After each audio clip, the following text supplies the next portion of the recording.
Ele botou o taco na casa Aí toda. É isso aí, gente. Botou aquela máquina. Sejam muito bem-vindos. Esse é o Balaio, o podcast do Portal Curupira. Esse aqui é o piloto. E vamos a cada episódio falar sobre o cotidiano. O Portal Curupira é o seu portal de informação e entretenimento, direto da Amazônia para o mundo. E como nós iniciamos nossas atividades no bairro do Japim, em Manaus, vamos fazer o primeiro podcast exatamente a partir desse bairro.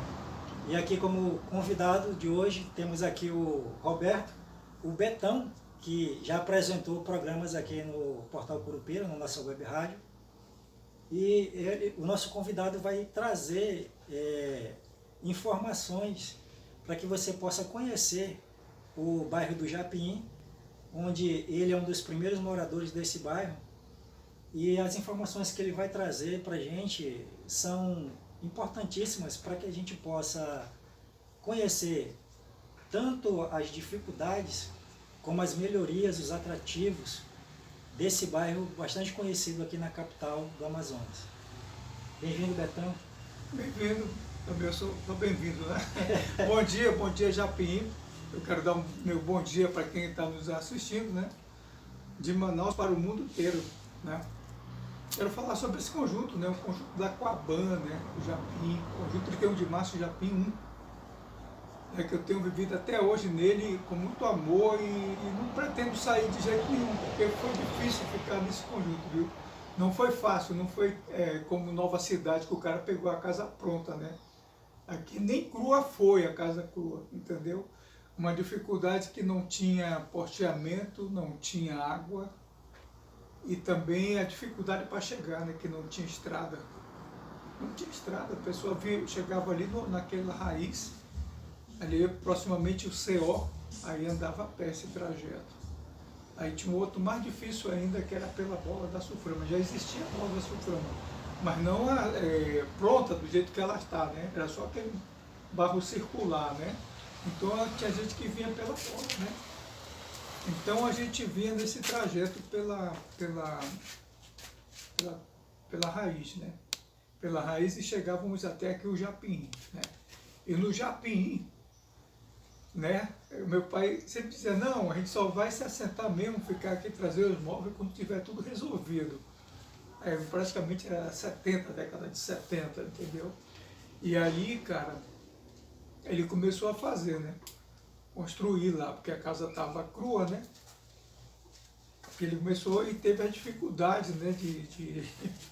de água, de luz, inclusive o cauchi, né? A gente levava cauchi para pessoas ver que a gente morava no centro, na Luiz Altani, e os caras riscavam a gente, pô, olha, esse Japim é foda, tem cauchi, riscava assim, parecia o cauchi, né? Então é isso, cara, foi uma luta, viu? Mas essa conquista valeu, cara, que hoje está aí, ó, o conjunto todo formado, né? E aí, mas não está tão resolvido, né? Como a gente queria, né? E o bairro ele surgiu na década de 70. De 70. Então ele tem aproximadamente uns 55 anos, né? 55 anos. E de lá para cá, o que você observa assim, o que mais impactou? Porque, de uma forma geral, comparado com o início, hoje está bem melhor. Mas aqui, assim, o que nunca mudou? Tipo assim, um problema crônico que não mudou desde aquela época até hoje, que reflete na qualidade de vida do morador do Japim, que vai refletir tanto na qualidade de vida como no custo de vida, né? Que faz com que ele não tenha no bairro dele, ele tenha que procurar atrativos em outros locais, que venha a impactar na economia do local, né? Qual que é o problema assim que tu identifica como que existiu sempre desde o início desses 50 e 55 anos de existência do bairro Japim, e continua até hoje, ninguém nunca resolveu, ninguém nunca conseguiu resolver? É a calamidade da falta d'água, né? Às vezes passa 3 dias, 4 dias sem água. Até hoje continua. Até hoje, né? E não tem aquela solução de ir lá para Cacimba, não tem aquela solução de ir lá para o Garapé. E o outro, cara, é o hospital que a gente não tem, né, cara? Quando a gente sofre algum acidente, tem que ir lá pro Coroado. Então aqui só tem uma UBS. A gente não tem um hospital referência assim, tipo do Coroado, entendeu? Que Ali atenda. ali na Beira Rio, no Beira Calvário. Rio, a gente queria muito, que até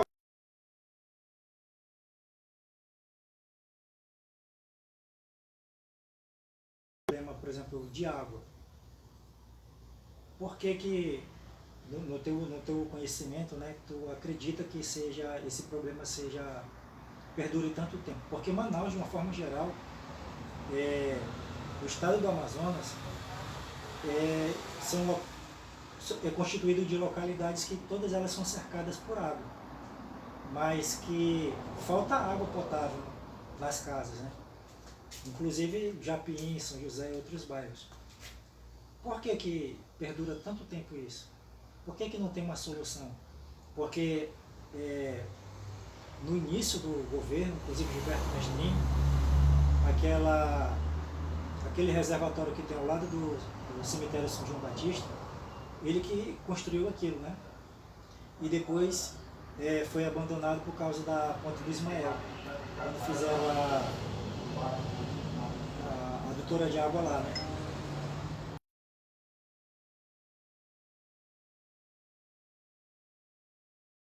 Continua, não só no Japim, como você falou, de passar 3 dias sem água. O que tu acredita que poderia ser a solução para isso? a distância, né, cara? Olha a distância do Japim para a Ponte do Ismael, olha a distância do Japim para essa da Castelhana, né? Quer dizer, de que valeu ter construído uma caixa d'água daquele porte lá e ela não servir para o bairro? Não tem função para o bairro, né? Então, o motivo é a tubulação, né? Tubulação que vem de longe, que não foi substituída, foi só propaganda que veio, entendeu? Esse governo aí, vender a concessionária, né, que era a Cosama, era uma das melhores. Quer dizer, era o Rio Negro em si, né? Eles mandavam água do Rio Negro, mas chegava a água nessa condição, né? Hoje diz que deu uma melhorada e tal, botaram muito produto, mas o que acontece é que não trocaram a tubulação. A tubulação ainda é aquela de ferro, e quando você passa pelo rip-rap, você vê o desperdício de água. Aí tu conta quantos rip-rap tem do Japim, da fronteira dele, que é ali na São Sebastião, que é ali naquela rua perto ao Polivalente, né? Alameda, aquela Alameda lá. Então você vê quantos hip-rap tem, quantos desperdícios você enxerga, vendo, gastando água ali, o cano furado, aí não tem pressão. Aí quem mora na parte baixa tem água até um certo horário, quem mora na parte alta não tem. E esse é o problema, cara. Então, além de 3 E dias outra sem coisa água, que acontece, o mutuário, ele está forçado a comprar um aparelhozinho para eliminar o ar, porque o que conta mais é o ar. Ele joga muito ar, aí o hidrômetro gira e você paga uma fortuna de água. inclusive a concessionária ela não permite que você instale, né, após o hidrômetro, né? Quer dizer, antes do hidrômetro. Antes do hidrômetro, para barrar isso é verdade, né? para barrar o ar, né? Então, chega um período assim que você está dormindo, mas está funcionando só ar. Não está chegando água na tua caixa. Mas aí tua caixa está cheia, mas está passando ar ali. Isso aí é um problema estrutural que a solução seria a política, então, né? Uma política séria, né? Política pública, né? Pública. Falando em política pública, o Japim hoje ele tem representantes na Câmara de Manaus, na Assembleia Legislativa, que legislam em favor da comunidade. Tipo, nós sabemos que o avanço da tecnologia hoje, já existem dispositivos que você pode colocar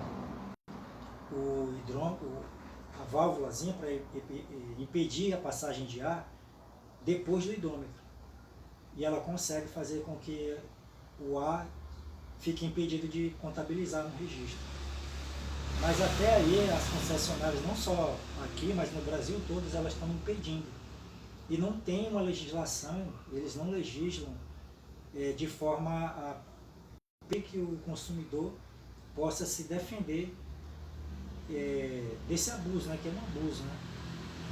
E aí, quem são os representantes, se é que há, tanto na Câmara como na Assembleia Legislativa e também na presidência do bairro, né? Tem conhecimento do que está sendo feito a respeito disso? Airon, na verdade, o Japim, ele já teve associação, ele já teve representante, até clube de Jovem Joia, né? Já teve, foi muito forte, né? O clube de Jovem Joia, que conseguiu muitas coisas com ele. E hoje, no dia de hoje, o Japim está sem representante, está sem uma liderança comunitária, tanto um como dois, mas eu vejo que o Japim 2 é mais organizado que um, entendeu? Um tem sérios problemas, cara. Um dos problemas é esse agora deles rasgarem o asfalto, né? Coisa que a gente não tem um asfalto de boa qualidade, que era aquele asfalto dos anos 80, a gente não tem mais aquele asfalto. Então estão rasgando a rua para colocar esse esgoto, né? E não tem ninguém para representar o Japim para falar sobre isso aí, entendeu? Não tem liderança, não tem líder comunitário e nem tampouco uma associação no conjunto, né? E você vê que no centro social ele está meio assim diferente do centro social, entendeu? Não está direcionado para a comunidade, entendeu? Para os problemas da comunidade, para você conseguir um espaço para reunir, fica difícil, olha, fica muito difícil, entendeu? Até mesmo para divulgação, entendeu? Aí o que acontece? O Japim está sem representação, cara, está sem líder comunitário. E até agora ninguém se manifesta, e a gente não tem aqui no Japim um vereador. Mas existem líderes presidentes de bairro, né, de comunidade, né? Não pelo que eu sei, não. Tem um camarada aqui da São Sebastião, se eu não me engano, que ele é lá do Coroado lá, mas ele não resolve muita coisa, entendeu? Então, poxa, é um conjunto que tem o CRAS, um conjunto que tem uns órgãos que era para chegar junto, a gente chegar junto e conversar, né? Não tem esse acordo, esse encontro, essa conversa para melhorar o bairro, entendeu? Não existe. Aí o que fica o seguinte, essa divisão, sabe? Ninguém está nem aí, quem for pobre que se quer e não estou nem aí, cara. O importante é minha casa aqui, não estou nem para acontecer aí fora. Aí aqui a gente já percebe um problema estrutural, um problema de falta de políticas públicas, por conta de que não há representantes da comunidade, né?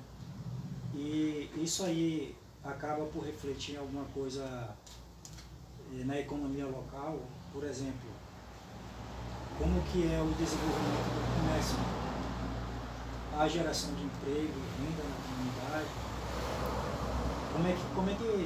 quais são os atrativos que tem aqui de lazer, que geram emprego para a própria comunidade? Bom, cara, como eu te falei, o Japim da década de 70, a Coaban abandonou a planta do conjunto, entendeu? Coaban era o que? Era a Suabe hoje. Sim. Ela abandonou, ela foi embora com a Coaban e deixou as áreas, entendeu? Perdemos o Campão, que hoje seria tipo um Parque 10, o Campão, que é da 14... Da 13 a 14. Tipo ali o centro social do do CSU, era para ser o Campão aqui. Perdemos o Campão porque a Suabe nos abandonou. Perdemos ali aquela área do São Joaquim, perdemos a área da feira porque a Suabe nos abandonou. Perdemos a área do posto de gasolina porque a Suabe nos abandonou. E essa área que seria destinada, ela virou o quê? Seria parque, referência, hospital, não tinha nem posto de saúde, hospitais e centro de lazer, entendeu? E também perdemos aquela área onde chamam de faroeste, né? Onde ficava as casinhas do pessoal que trabalhava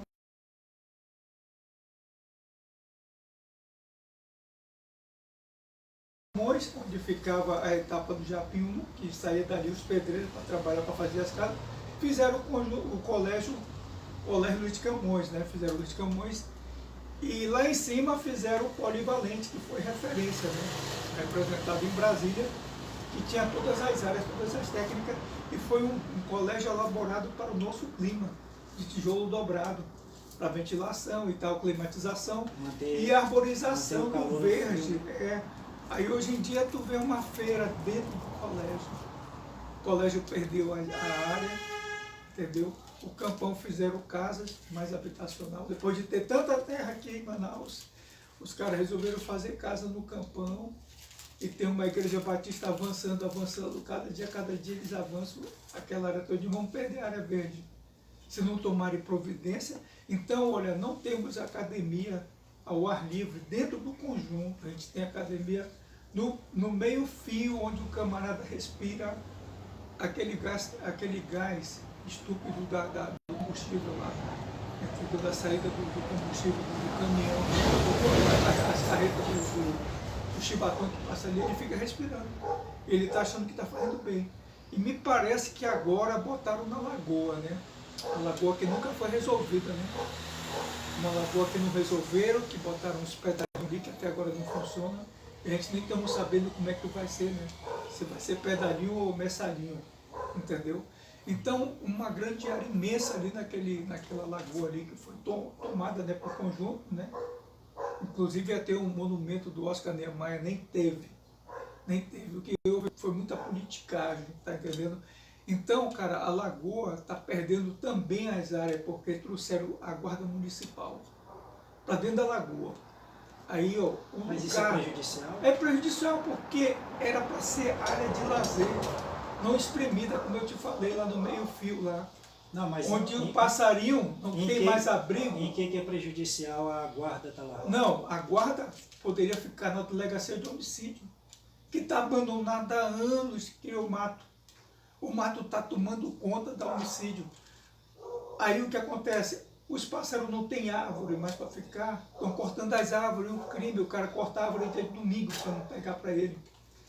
Aí os periquitos vão lá para a praça e cagam todinho a academia, cara. Ninguém malha na academia porque está toda suja e ninguém tem a capacidade de fazer mutirão na praça. Se você for andar naquele meio-fio, é lodo, é porcaria, é rato, é tudo que tu imaginar. Ninguém tem coragem de dizer, cara, eu sou um morador daqui, eu gosto de fazer exercício aqui, o meu pai também, vamos varrer isso aqui.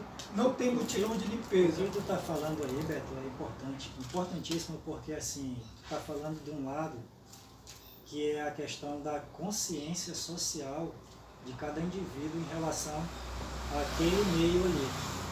Né? Isso que eu tenho percebido que essa consciência ela não se faz presente mais, como nas décadas anteriores.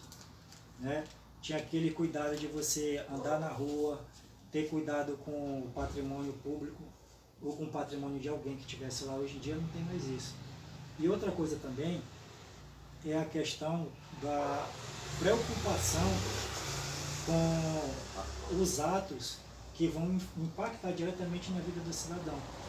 Hoje em dia as pessoas elas não se interessam pelas decisões políticas, pelos atos que acontecem na sociedade. E isso é muito ruim porque quem não tem interesse geralmente vai ser governado por alguém que tem interesse. Agora, se a índole dessa pessoa tiver voltada para fazer aquilo pelo qual ela foi eleita, aí vai ter um retorno positivo. Mas o que a gente vê, de uma forma geral, é que não é assim. E aí a sociedade, ela pega, ela reclama, fala, mas ela não fala, tipo assim, como nós estamos aqui conversando, entre nós. Mas essa cobrança tem que ser para quem está lá no poder. Por isso que é importante essa conversa que nós estamos tendo aqui, porque as pessoas que estão nos assistindo aí, podem formar uma opinião a respeito disso aí, se inteirar desses casos aí e passar a identificar quem realmente está ali para fazer algo pela comunidade ou quem está ali apenas para ocupar um cargo por 4 anos. Haja vista que nós estamos em época de pré-campanha eleitoral para governo do Estado, né? muitos deputados, candidatos a deputados já estão se apresentando aí há vários meses aí, né? E a gente vê muita gente chegando nas comunidades falando de problemas, mas de forma concreta não apresenta solução alguma. Ela fala daquilo que você já está habituado, já conhece do dia a dia. Como é que tu vê essa ação politiqueira na comunidade, né? Como é que tu vê assim a questão da valorização da arte, da cultura no Japim? Porque Japim tem uma história, né? Os antigos sabem como é que foi, como é que surgiu, né? Qual foi a luta do início, né? Tu acha que as pessoas que hoje estão morando no Japim, elas conhecem essa história? Porque até então, o Japim surgiu para uma classe e hoje em dia, essa classe ela ocupa quanto por cento dessa comunidade? Hoje em dia, vamos dizer assim, que mais da metade é ocupada por gente de classe média alta? Ou continua a mesma coisa? Como é que tu vê isso? Não, claro que evoluiu, né, cara? Claro que evoluiu, porque os filhos se formaram e aquele apego que ele teve com o pai, ele acabou ficando na casa do pai, não por necessidade. É pelo apego e o amor que ele tem pelo esse bairro, entendeu? As raízes, né? A raiz, isso mesmo, entendeu? Aí ele sempre vê um colega no café da manhã na feira, sempre vê um colega do pai dele e conversa e se relaciona. Então, o que fez ele ficar foi isso aí, né? Mas no Japim teve muitos advogados, até mesmo delegados, né? Promotor de justiça, repórter, locutor de rádio, jornalista, e aí quem tá aí os filhos, entendeu? Porque foi o seguinte, cara, o Japim tinha um padrinho, né? Tinha padrinhamento. Isso foi se perdendo, né? Foi se perdendo. E também a gente tinha muito verde, cara. Muito verde, aí o cara se importou, né? Crescer a casa, com necessidade pro filho, né? Aí cortou a mangueira, cortou a jaqueira, o abacateiro e tal. E hoje está aí, visto de cima não tem muito verde do Japim, certo? Não tem muito verde como era. O Japim é o nome de um pássaro. Né? É um pássaro. Lembrando que o Japim, cara, ele foi construído de maneira assim, de não destruir o verde. Tanto é que nos quintais tinha muricizeiro, tinha tucumanzeiro, tinha açaizeiro. E é uma coisa que tinha a gente vê muito no interior, né? No interior era preservado. E até hoje tem casa que tem muricizeiro e tucumanzeiro. A gente vê nas principais árvores decorativas, mas no interior são árvores frutíferas que tem, né? São frutíferas, né? E agora a migratória é o periquito, né? Coisa que se deram mal lá no V8 lá não foi bem-vindo. Colocaram tela, né? Colocaram tela e aqui é bem-vindo porque ainda tem verde, cara. Por incrível que pareça, ainda tem muito verde aqui, sabe? Aquele camarada que achava que queria uma sombra, um terreno que não era dele, ou seja, ele pegou um meio-fio de uma escola, uma calçada da escola, uma calçada do hospital, e ele plantou ali uma árvore que deu sombra. E até hoje não deu dor de cabeça para ele. E os periquitinhos migraram para o Japim por causa disso ali. E tem gente que adora e até alimenta o passarinho, entendeu? Então, cara, as políticas sérias estão perdidas, se perderam, sabe? Porque naqueles anos 80 até que funcionava, sabe? As pessoas se encontravam, marcavam encontro, tinha campeonato de jiu-jitsu, tinha campeonato de skate, tinha campeonato de posição de cachorro. Hoje não tem, porque os caras cresceram, mas não veio uma geração. Mas é porque não tem condição também, entendeu? O cara não tem mais tempo, já casou. Tanto é que ninguém mais constrói mais. O cara já ficou com a casa do pai dele já construída. Então sinto muito aquela loja que está lá, vendendo ainda material para acabamento, porque não vai ter mais acabamento. A casa já está pronta para o filho, entendeu? Esse é o lance, né? Mas o que está acontecendo é o seguinte, a infraestrutura, cara, estão acabando com o asfalto. Aquele asfalto de melhor qualidade não tem mais, né? Que era o caso da Rua 7, a Rua 10, a Rua 41. Tá uma Beirute, cara, só buraco, entendeu? Aí fizeram um rasgo lá para colocar o esgoto e ficou por isso mesmo, cara, sabe? E tá aí, a rua não vai ser recuperada mais não. Não vai ter mais aquele asfalto de qualidade, cara. Não vai ter nunca mais. Tá Entendeu? certo, Beto. É isso aí, gente. Tivemos aqui um papo aqui com o Betão. O Betão, gente, ele apresentava o programa A Hora do Flashback com o Betão aos sábados. Estou voltando, hein, pessoal? À noite, vai ser à noite. Você que tem à noite um tédio, você que está entediado, liga, sintoniza na Rádio Curupira. Frequência da Amazônia para o mundo. É isso aí, gente. Basta acessar portalcurupira.com.br. A gente se vê no próximo podcast.